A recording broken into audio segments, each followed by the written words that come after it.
Where do we start? Good question. I don't know where to even start after this the start of this. I just don't know. Chuck sends me his paper and the Community Chronicle, and if you don't get this paper, it's really, really neat. And the thing about it, there's a guy in here named Tex Midkiff. Not familiar with him. This is the one they sent this week. It's the story of Wolf Brand chili. Does he send you this paper? Yeah, He gives the members. He comes to the meetings and brings. He's a member of the club, and he brings them to the meetings. Look at the January's 2021 edition here. Huh. It's a really neat story about how Wolf Brand chili got started in Corsicana.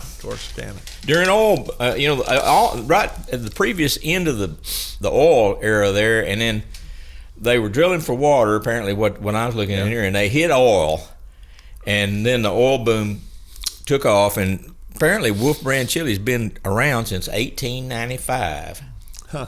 And it goes through all the different changes in ownership through here, pretty much. Yeah. I mean, not really detailed, but it's like, and then apparently in 1995, Quaker Oats changed the formula and started adding rolled oats in it, and then he says a lot of people complained that it didn't taste like the old chili, but he actually puts the original recipe in here from the Dallas Morning News. If you wanted to make that chili, which I thought, how do you beat a story like that? Yeah, that's truth, especially when it's got the original recipe hooked in with it. Yeah, so you can sit here now. They use McCormick, a lot of McCormick powdered garlic and that sort of stuff in here.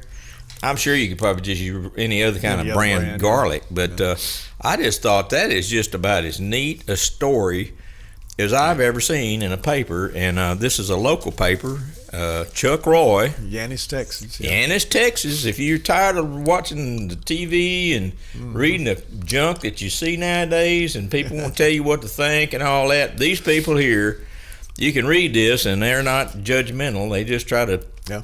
They have try to say it like it is, and there's not going to be many papers like that nowadays, I'm afraid. I think we're walking away from free speech. That seems to be where we're at in this defining moment in time. And it's got a lot of good articles in it.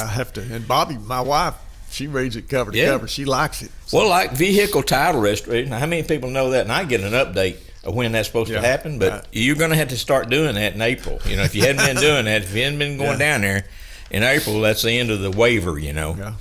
And then it has all kinds of articles about fishing and that sort of stuff in there. And it's a very impressive paper. And he and his wife, Nancy, they both write for this paper, and they do some great articles. And the people in here, they're just can't say much. I wished I could do that good. I tried writing for him, and I think I proved that I'm a little too opinionated that I probably shouldn't be writing in there. And oh well. But anyway, I was going to tell you.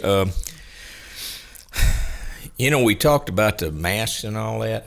The what? The mask, wearing masks and all that. Yes, got you. Do you know? We missed a week here where we had snow, and it got bad. And you and I did a show. The last show we did on Monday.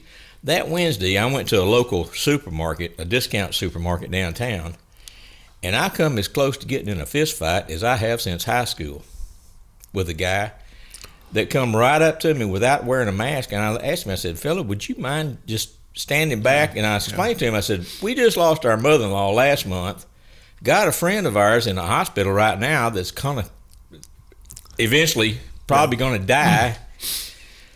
All I'm asking is just stand back." And he went into this monkey dance thing, and I'm like, okay. And I'm checking out. The people behind me it was a long line. They were nice enough to let this guy in because he only had a few items. When I walked out, I thought, that's the end of this, I'm going to my car. Yeah. I'll kiss your foot if here that sucker came and getting closer and closer, and I tried to explain to him again, and it was like the lights are on, but nobody's home. Yeah. And finally, it got really bad. And I told him, right, if you want some of it, come get it right now. And I had the buggy between me and him. Right. And I was trying to think about how hard I was going to bounce his. He was a big guy. He wasn't a small guy. How hard I was going to try to bounce his head off that pavement out there. He finally walked off, you know. And then the guy follows me out of the parking lot in my car. This is ridiculous, you know. It's common courtesy to, you know, people that wearing a mask, really, it's obvious they don't want you up in their face, you know. Yeah. And if you got health conditions like my wife and I, she's a bone marrow transplant recipient. I'm asthmatic. I don't know if these masks work, but it's the only defense we got. That's you know, if you're dumb enough to come up there, you probably should have your head bounced off the asphalt. But that happened to me last 2 weeks ago, I guess it was, and it's amazing. The mask wearing is getting more prevalent. You see more and more people wearing them. Yeah. But it amazes me how many people I see in stores, and I don't go into them very often. But there'll be it's usually younger couples too, being there with their kids. Nobody's got a mask on, and they're just the kids are running amok. And I'm thinking, stay back. I mean, that's fine if you just stay back, you know. I mean, it's just courtesy to not, you know, not get up in somebody's face. But anyway, I thought I'd tell you that, and then also I'd mention that we mentioned Mark Pack being sick, and he did pass away and from COVID, and you know, I don't know how much more evidence you need to know that you need to be careful if you can, especially if you're old and health problems and or the obvious. Even. But anyway, that's that. But thought we'd bring up. We wear masks. We don't wear masks when we're fishing in the club, but we do wear masks. Anybody that comes to the meeting better have a mask on. Yeah. Or they'll be asked to leave. Now here's your results, and also got your pairings up here, so we know what you fish with Scott Powell, and down there where the zeros are is where we are. You weren't lonely there. There was like the guy that won this whole thing had 2 fish. Had 2 fish, yeah. There were three people had 2 fish, and the 2 of them were co-anglers. Well, you know it was cold. It was cold. It was so windy. The only people that caught fish were fishing in coves. They just went in there and tied up to a tree and sat there. And we didn't do that. I stayed out and tried to fish my open water fish. And the only way you could fish, especially out in the wind, was to figure out where you wanted to throw and get the boat dead upwind of it and put the talons down and just sit there and throw. Oh, yeah. If you wanted to move over 5 feet, you better move the boat over 5 feet because you couldn't cast sideways at all. Really? It was howling. Now, this was Lake Fork Anglers, so you could fish any part of the lake. Now, what part of the lake were you in? I went to Glade. You're in Glade Bay then? Yeah, I felt like Glade, they start staging early. Uh-huh. And this is not too early to be looking for big fish. No. And I thought, there's a front blowing through. And I've been catching some good fish in there that have got big bellies on them. I thought we might you see from the results, I was fishing for a couple of fish is what I... Right, sure. And I thought throwing a big spinnerbait or a rattle trap, we might run into it. I had 1 bite. My partner didn't have any, but the one that I had, again, we were throwing straight with the wind because that's all you could do. And I was fishing it back. And I noticed it was throwing a Carolina rig, and I lost my weight, and I thought, now what's going on here? And I'm just easing it along, and then I noticed the lines moving over to the right. Well, when I saw that, I reeled down and set the hook, and fish came off. He was just had it in his mouth coming towards us. Oh, okay. And I was reeling just fast enough. I guess he'd feel a little pressure and he'd move forward, but that's the only bite I had. Wow. Makes you feel bad when you muff the only chance you got, but it probably was a small fish, but it may not have been. It would have been a 1 instead of a 0. That's what it would have been. But it was like that from the time we got there until the time we quit. It didn't let up. it didn't warm up either. Matter of fact, it got colder about 1 o'clock. I think when the front actually blew through than it had been all day. But it warmed back up again to where it was tolerable. Yeah. But it was just one of the nastiest days I've spent on the water. The only thing that would have made it would have taken and made it perfect was rain. Oh. Which is what we're going to have this Thursday. Oh, yeah. Yeah, so, we pull that up. I look at that. It's not all that pleasant looking. Nope. 45%. 45%. But at least look at the temperatures. Yeah, the temperature's not that terribly bad. It's supposed to be 50 degrees Wednesday night, 65 Thursday. So it's going not a terribly bad wind. And the wind's going to be decent. So going back doing the same thing because this is hardcore section 1. Yeah. So right back in there. So like we were. that being said, hardcore, what part of the lake is it in? Section 1. Oh, section. I'm sorry. You might have said that. I wasn't paying attention. From the spillway. So we're back in, from north, your home ground there that you favor probably more than anything. Yep. I'm going up tomorrow afternoon and Wednesday. I'm going to try to get out. I'm going to try to get out and pre-fish a little bit. I don't know how much luck I'll have or how long I'll stay out because it's going to be nasty Wednesday too. Just as much wind Wednesday as it is Thursday. Yeah. Anyway, that's the situation, and that's what we're going to try. And I'll probably go back to the same places and do the same things. But if the water temperature was 45, 46 degrees, I'm hoping with the rain and everything, and we've had a lot of sunny days, I'm hoping it'll be a little warmer than that this Thursday. And if it is, we'll catch fish. What's your lake level at right now? It's 1 foot low. A little bit low then. Mm-hmm. But it's 2 feet above where it was last time I fished. Okay.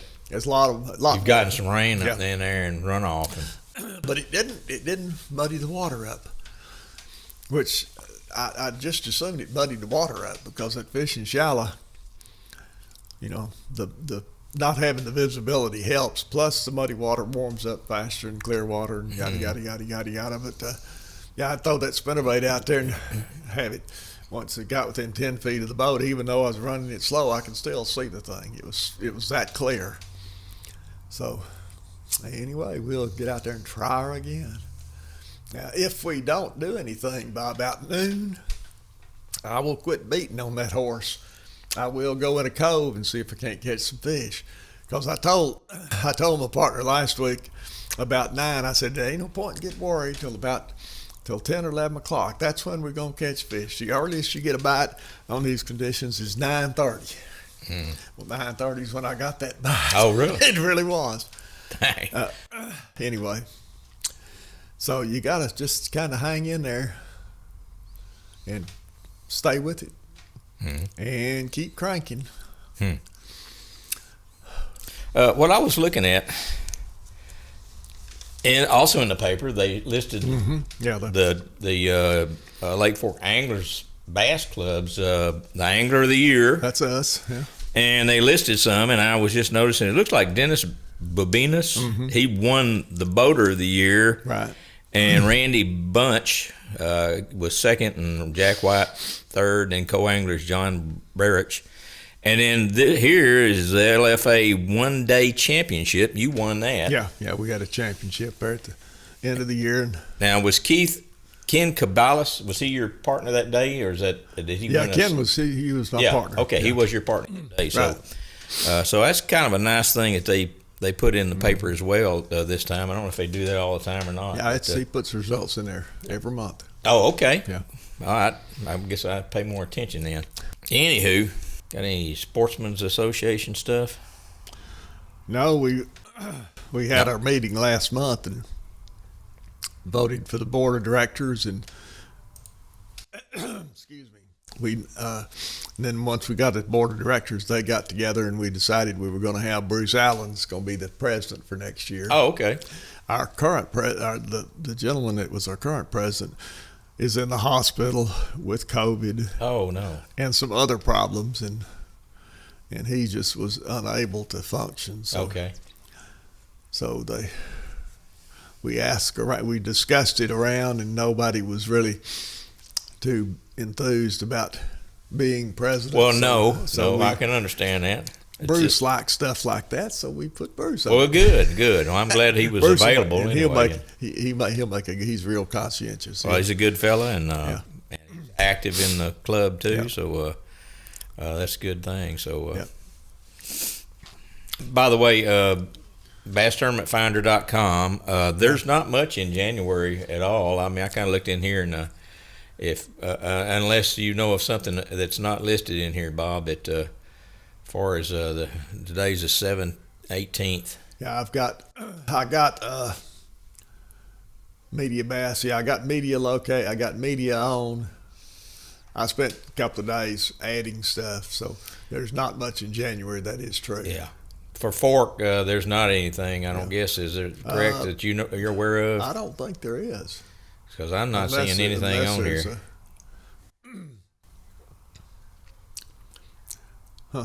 So no. It must be. There are several, but they must start up in February. Let's just look in February. Yeah. We got. See, there's JC Outdoors. JC Outdoors on the 20th. Team and solo, and then Team Bass on February the 27th. Yeah.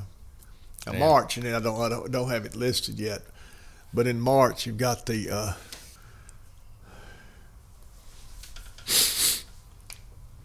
But for the life of me, I can't figure out what it is. So let's leave it. We'll that's save how it goes. for next week. Chicken today, feathers tomorrow. That's right. Yeah, really.